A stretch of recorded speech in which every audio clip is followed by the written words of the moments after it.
back in the teeming city streets of the capital. Put your wallet in your front pocket as we move through a sizable crowd of hawkers, charlatans, and devotees to arrive at the slightly gaudy reconstruction of Quiapo Church. Although the architecture is fairly impressive, it goes largely unnoticed because of what's inside the structure.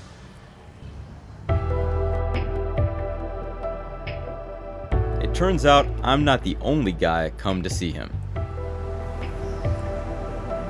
And there it is. In the 1600s, this statue was brought over in a ship from Acapulco, Mexico. The boat suffered a fire along the way which charred the artwork, and thus it is now known as the Black Nazarene.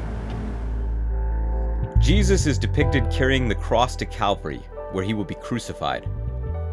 On his head, a unique halo is broken into 3 rays, distinctive of the Hispanic style of art. But the people who gather here have no interest in art history. They came for a miracle, and the Black Nazarene is said to deliver, breaking the chains of addiction, healing broken bodies and relationships, and securing financial gains. 3 popes have acknowledged this statue, one naming it a sacrament, another giving it an apostolic blessing, granting the Nazarene the power of indulgences. Ooh. Even more impressive, since that perilous boat journey, the statue has survived 2 fires, 2 massive earthquakes, and World War II bombardment. This church has been burned, shaken, and blasted to the ground, but the statue still survives. Where I'm going, I could use some of that indomitable spirit.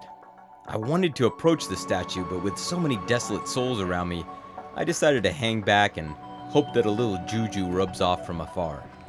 I didn't crawl in on my knees, but I did pay a visit, and there's something to be said for that. As impressive as the Black Jesus is, and with all due respect, it occurs to me that I may not have the right tool for the job. You see, I plan to take a trip over to the dark side, and if you're dealing with evil, you need a specialist on the matter. That's right, an exorcist. The Department of Exorcism, buried in a dreary basement, gets several calls a day for new cases. The trouble is, they won't take my call. I must sound too chipper on the phone to pass for a guy with a demon. So I decide to do what any unstable man would do when a lady doesn't answer his calls. So I'm heading to the Department of Exorcism, see if I can meet him or his people and hook something up. Thanks, boss. Nice. Got past the first guy. I wander through the seminary somewhat aimlessly. This is definitely not my stomping ground. The scenery could be viewed as serene or eerie depending on the observer. Compared to the hustle of Manila around us, I'm definitely in a sanctuary. I find a set of stairs leading down, and I descend. Well, I just got out of a meeting, threw a little charm on them, and I got the number of 2 real-life exorcists and an instructional video. So I'm gonna follow up. We're hot on the trail. Well, by hot on the trail, I mean I got 2 numbers that won't pick up or reply to a text, and I blew them up pretty good. Is it cool to send a smiley emoticon to a priest? Finally, the ladies at the department give me a call and a tip. Go to the Santuario de San Antonio. I find the spot tucked into a random, indistinct neighborhood in Quezon City. The sounds of kids at play carry over from an adjacent school, but the church itself is solemn, the air still and stagnant. Bright light illuminating a collection of forlorn statues. I sit pensive and a touch anxious.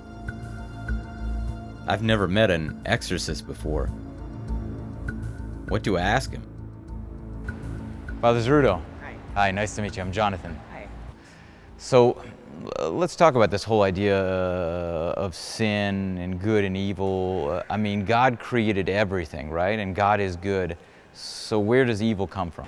When God created the spirits, He gave them a chance to choose either to serve Him or not. Some said, "I will not serve you," and that is the origin of evil. So how does a person become possessed? Possession is really a spirit, a demonic spirit, taking over the body of a person. So we're going to Capiz next, and people say that in Capiz there are creatures like Aswan, which is a vampire, and manananggal, which is a vampire that can separate the middle.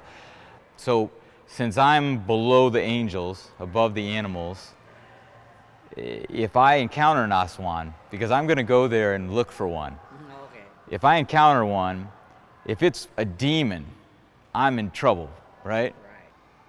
Could you offer any counsel to me if I ran into a manananggal or an Aswan? What should I do besides run? As the father hands me the goods, it occurs to me that I have one more question for him.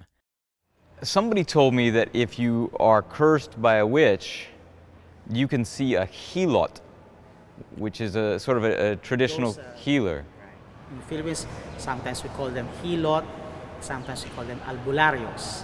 These people claim to have power to exorcise. But what actually happens is that these people use the power of the demon in order to give a semblance of healing. One of the signs of demonic possession is really understanding foreign language. Let's say I run into this person, there's a good possibility they're just a crazy person, right? But if I throw a line of Latin at them and they respond in Latin, then I know either I better run or I better pray, right? Okay. You know what I mean? Just something so I can determine. The words of Saint Benedict, Vade retro Satan. Vadre, Vade retro Satan. Get behind Satan. Vadre retro Satana. So I'm glad I'm talking to you about this because I was curious about the arbolario. So I considered the idea of going to one and telling him, although it's not true, telling him that maybe I got a curse from a nuno, Okay. right? Like a little dwarf, because I want to see the ritual. I want to see him put the candle wax in. But if I do that, You're risking opening yourself to demonic spirits. there's a chance this man's spirit will possess me. Maybe not yet possess you, but will have a claim on you. Hold on to your seats. Demon test in 3, 2, 1. If I say Vade retro Satana, do you understand? Yes, What does that mean? the little bit and English. Oh yeah, okay, Okay? no problem. Translate in English. Yes. Yeah. Oh yeah, no, it's just forget about it. Sometimes when I speak English, it sounds like Latin. You know what I mean? Yeah. With that out of the way, I kick back and let the arbolario do her thing. I sort of imagined huge lava lamp shapes forming in the water, so as I watch the real candle wax drop, I'm a touch disappointed.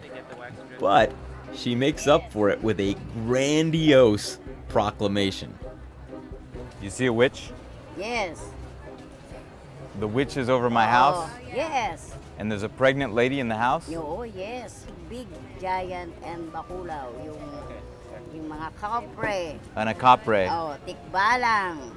Okay? Ganun. In summary, this is what I've gathered. In my home lives a good nuno, a good dwarf. But I, in my nature, I have a third eye. I have this ability to sort of connect with the supernatural. And because of that, I've drawn their attention and have acquired a curse from a witch, a bad dwarf, and a capre, which is a giant that lives in trees and smokes cigars. So, what do I do about these three? The bad dwarf, the witch, and the capre? How do I... Kunin mo nga yung buntot pagi ni Nanay Marta at saka yung coral.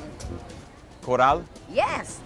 Let's get a couple stingray tails and some of that coral and a big Jesus statue. Yes. Yeah, I'll put it on production bill. Big yan. I'll take it. It's the reason, ano. Oh my bantay God. ako. So if I see the witch, Ayun, tamaan your lady. I hit her. Oh, did I hit that lady? Whoops. Sorry. Did I hit you with a stingray tail? That's the rudest thing you can do, is to hit somebody with a stingray tail. But enough of these shenanigans. A call comes in from the Exorcist office. There is something I should see in the Visayas. My mind is anxious as I fly into the city of Iloilo, a city in the Visayas region of the Philippines. The air is calm, but below me, something unsettling. It's one thing to talk theology with a priest. It's another to go to a spot where a mass demon possession just took place. An incident that has shaken an entire community and sent shockwaves across the islands. What will I find there? How will I be received by isolated villagers recently traumatized? The city of Iloilo is breezy and easygoing compared to Manila, a place where a guy could kick back and waste away a couple weeks. But my mind is already zoned in on my destination.